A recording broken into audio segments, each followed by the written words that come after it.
Hello friends, मैं हूं अलका यादव। जी हाँ, एक और शुक्रवार और एक और नई कहानी सिर्फ और सिर्फ आप सबके लिए।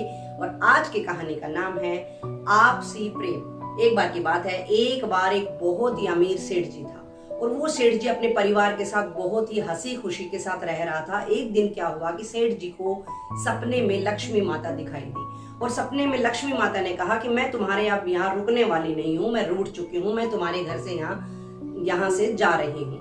जैसे ही लक्ष्मी जी की ये बातें सुनी, सेठ जी हाथ जोड़कर उनसे विनम्र प्रार्थना करने लगे कि आप ऐसा बिल्कुल ना करें, मुझसे जो गलती हुई है उसका जरूर मैं पश्चाताप करूंगा, आप उसके लिए मुझे क्षमा कर दीजिए और आप मेरे यहीं विराजमान रहिए, आप यहाँ से कहीं भी ना जाएं। बार बार सेठ जी की प्रार्थना सुनने के बाद लक्ष्मी जी ने कहा कि ठीक है, मैं तुम्हारे यहाँ रुक जाती हूँ, लेकिन उसके लिए एक शर्त है कि मैं यहाँ रहूंगी तो मेरे साथ नुकसान भी तुम्हारे घर पर जरूर आएगा। तो उसके बाद सेठ जी ने कहा कि मुझे कोई फर्क नहीं पड़ता है कौन साथ में आ रहा है, मेरी इच्छा है कि आप मेरे पास रहनी ही चाहिए। उसके बाद लक्ष्मी माता ने कहा कि ठीक है, जैसा तुम चाहते हो वैसा ही होगा। इसके बाद अगले दिन जैसे ही सुबह हुई, सेठ जी नहा धोकर अपने बिजनेस को चले गए। धीरे धीरे करके पल बीतने लगे और उसके बाद जैसे ही शाम हुई तो सेठ जी के घर में खिचड़ी बनाई जाने लग रही थी। उसके बाद खिचड़ी में शुरू में नमक नहीं डाला गया था और वो गैस पर रखी हुई थी। थोड़ी देर के बाद क्या हुआ कि बड़ी बहू आई और उसने कुछ नहीं देखा और आते ही उसके अंदर नमक डाल दिया। उसके बाद थोड़ी देर के बाद फिर से दूसरी बहू आई, उसको भी लगा कि पहले खिचड़ी में नमक नहीं डला हुआ था, पिताजी आने वाले हैं, मैं नमक डाल देती हूँ, और उस बहू ने भी उसके अंदर बिना चखे ही नमक डाल दिया। इसी तरह से ही तीसरी और चौथी बहू भी आती है और वो भी उसके अंदर नमक डालकर चली जाती है।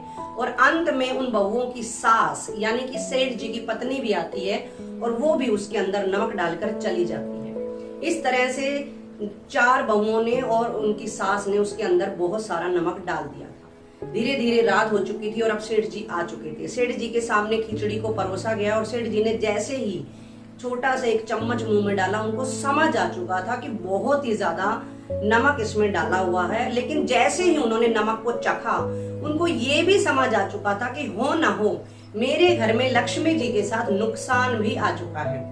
उसने सोचा कोई बात नहीं, कोई फर्क नहीं पड़ता, मुझे नुकसान को यहाँ पर ज्यादा दिन रहने नहीं देना है। और सेठ जी ने बिना कुछ कहे, बिना किसी को कुछ भी बताए खिचड़ी अपनी समाप्त करी और वहां से वो चले गए।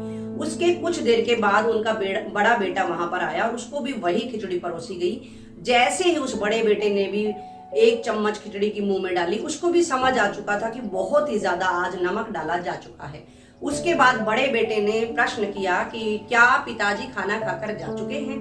तो वहां से हामी में सिर हिलाया गया कि पिताजी खाना खाकर जा चुके हैं। उसके बाद बड़े बेटे ने पूछा क्या पिताजी ने कुछ कहा? तो उसकी माँ ने उत्तर दिया कि नहीं, उन्होंने तो चुपचाप खाना खाया और वो चुपचाप यहाँ से चले गए।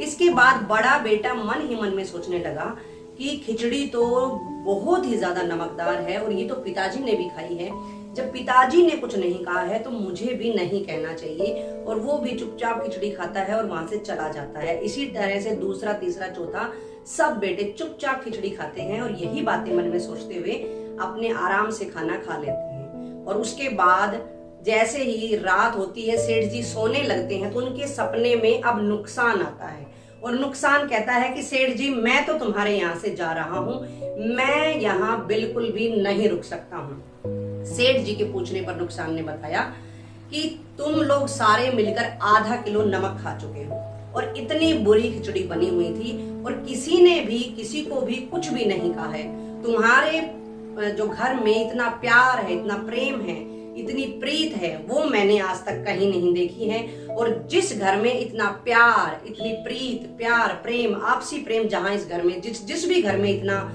प्यार है, मैं उस घर में रुक ही नहीं सकता हूँ। सिर्फ इतना कहना था और नुकसान वहां से चला गया। और अगले दिन फिर से सुबह हुई और सेठ जी का जीवन पहले की तरह ही फिर से खुशनुमा, बहुत ही अच्छा हो चला था।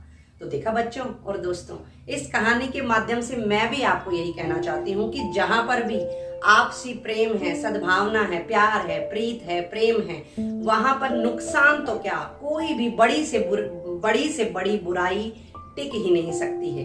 तो आप केवल और केवल एक दूसरे से प्यार करते रहें, खुशियां बांटते रहें, परिवार में एक साथ मिलकर रहते रहें, फिर मिलेंगे दोस्तों। तब तक के लिए नमस्कार।